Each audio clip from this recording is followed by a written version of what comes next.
कि क्या आपको नोडल प्लेन पता है? किसी भी ऑर्बिटल्स में कितने नोडल प्लेन होते हैं वो किस बात पर डिपेंड करते हैं? तो नंबर ऑफ नोडल प्लेन का फॉर्मूला होता है, नंबर ऑफ नोडल प्लेन किसी भी ऑर्बिटल का डिपेंड करता है उसका एजीमुथल क्वांटम नंबर पे, एल पे।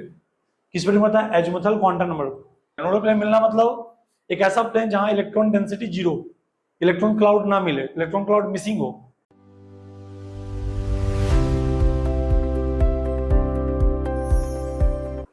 देखिए एक और अच्छा क्वेश्चन है, इसमें क्या क्वेश्चन पूछा गया है कि भाई कितने ऑर्बिटल सिलिकॉन एटम में होंगे जिसके पास एक नोडल प्लेन हो? वो ऑर्बिटल्स क्या होना चाहिए? कम से कम उसमें एक इलेक्ट्रॉन फील्ड होना चाहिए, ठीक है, फील्ड विथ एटलीस्ट 1 इलेक्ट्रॉन। तो देखो सबसे पहले आप ये समझो कि एटम की बाद में बात करेंगे, पहले समझो कि क्या आपको नोडल प्लेन पता है? किसी भी ऑर्बिटल्स में कितने नोडल प्लेन होते हैं वो किस बात पर डिपेंड करते हैं? तो नंबर ऑफ नोडल प्लेन का फॉर्मूला होता है, नंबर ऑफ नोडल प्लेन किसी भी ऑर्बिटल का डिपेंड करता है उसका एजीमुथल क्वांटम नंबर पे, एल पे। किस पे डिपेंड करता है? Azimuthal quantum number. जैसे एस सबऑर्बिट है, एस सबऑर्बिट में आपको एल का वैल्यू क्या था? 0, तो इसमें नोडल प्लेन क्या है? 0।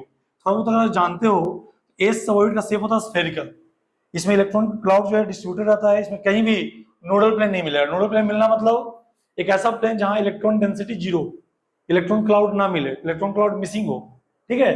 तो एस सबऑर्बिट में एक भी ऐसा प्लेन नहीं होता। पी सबऑर्बिट में क्या होता है? पी सबऑर्बिट में एल क्या होता है? 1 होता है। एल 1 होता है तो एक शेप ऐसा होता है, ठीक है, डंबल जैसा। इसमें ए वाला प्लेन जो होता है, इसमें ऐसा प्लेन जो रहेगा इसमें इलेक्ट्रॉन क्लाउड नहीं मिलेगा, तो इसको बोलेंगे कि इसमें एक नोडल प्लेन है। एल का वैल्यू 1 है तो एक इसमें नोडल प्लेन हुआ। डी सबऑर्बिट, तो डी सबऑर्बिट में जनरली जो है आपको, सॉरी, डी में से एल क्या होता है? 2 होता है।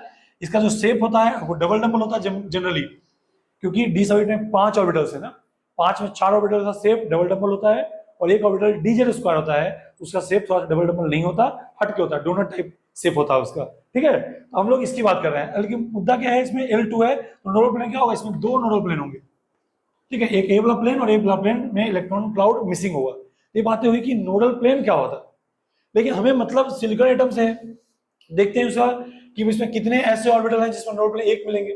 एक नोडल प्लेन मिलना मतलब पी सबऑर्बिट होना, ये पी सबऑर्बिट के जो ऑर्बिटल्स होंगे उसके पास एक नोडल प्लेन मिलेगा। यानी हमको पी ढूंढना है आपको कि पी सबऑर्बिट में कितने ऑर्बिटल्स हैं जो फील्ड है। तो सिलिकॉन का कॉन्फ़िगरेशन क्या लिखोगे? 14। कॉन्फ़िगरेशन क्या होता है? 1s2, 2s2, 2p6, 3s2 और 3p2। 14 इलेक्ट्रॉन है तो यहां तक फिल होगा आपको। अब इसको आप नहीं ले सकते, क्यों नहीं ले सकते? क्योंकि इसमें एस है, एस के लिए एल क्या होता है? 0। एल 0 तो नोडल प्लेन यहां नहीं मिलेगा। 2s में एल 0 नोडल प्लेन नहीं मिलेगा। 3s में एल 0 नोडल प्लेन नहीं मिलेगा।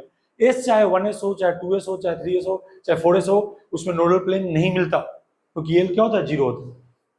अब बच गया पी। अब पी यहाँ 2p6 है, इसमें जब लिखोगे तो इसमें आपको ऐसे रहेगा, पूरा फील्ड रहेगा आपको, इसमें एटलीस्ट 1 इलेक्ट्रॉन चाहिए, इसमें सब भरा हुआ है। तो इसमें तो कोई पी में 3 ऑर्बिटल होते हैं, px, py, pz। ये तीनों ऑर्बिटल्स का L1 होगा। तीनों के पास एक एक नोडल प्लेन होंगे। इस ऑर्बिटल में भी एक नोडल प्लेन, इस ऑर्बिटल में भी एक नोडल प्लेन, इसमें भी एक नोडल प्लेन, ऐसे रहेगा। यानी 2p में तीनों ऑर्बिटल भरे हुए हैं, फील्ड है, और तीनों ऑर्बिटल के पास एक एक नोडल प्लेन होते हैं, क्योंकि p ऑर्बिटल चाहे कोई वाला हो, L तो 1 होगा ना, L तो उसमें 1 ही होगा। 3p2, अब 3p2 का कॉन्फ़िगरेशन क्या होगा? ऐसे होता है कॉन्फ़िगरेशन, ठीक है। इसमें 3 ऑर्बिटल जरूर है, लेकिन तीसरा फील्ड ही नहीं है। तीसरा ऑर्बिटल आपको बोला क्या गया है कि भैया फील्ड विद एटलीस्ट 1 इलेक्ट्रॉन। तीसरा ऑर्बिटल को तुम काउंट नहीं करोगे, सिर्फ इन दोनों को काउंट करोगे। और दोनों p है तो हर एक में एक एक ऑर्बिटल, एक एक नोडल प्लेन मिलने वाला है। इसमें भी एक नोडल प्लेन और इसमें भी एक नोडल प्लेन, तो टोटल ऐसे कितने ऑर्बिटल्स मिले? इसमें एक नोडल प्लेन थे, तो 3 ऑर्बिटल 2p में और 2 ऑर्बिटल 3p में। जो फील्ड भी है उसमें एक नोडल प्लेन भी है। इसका आंसर क्या होगा कि ऐसे 5 ऑर्बिटल्स मिलने वाले हैं सिलिकॉन एटम में, जिसमें कम से कम एक इलेक्ट्रॉन है और साथ में उसमें नोडल प्लेन भी क्या है? एक है, ठीक है। ऑक्सीडेशन क्लासेस, जहां मेहनत को सही दिशा मिलती है।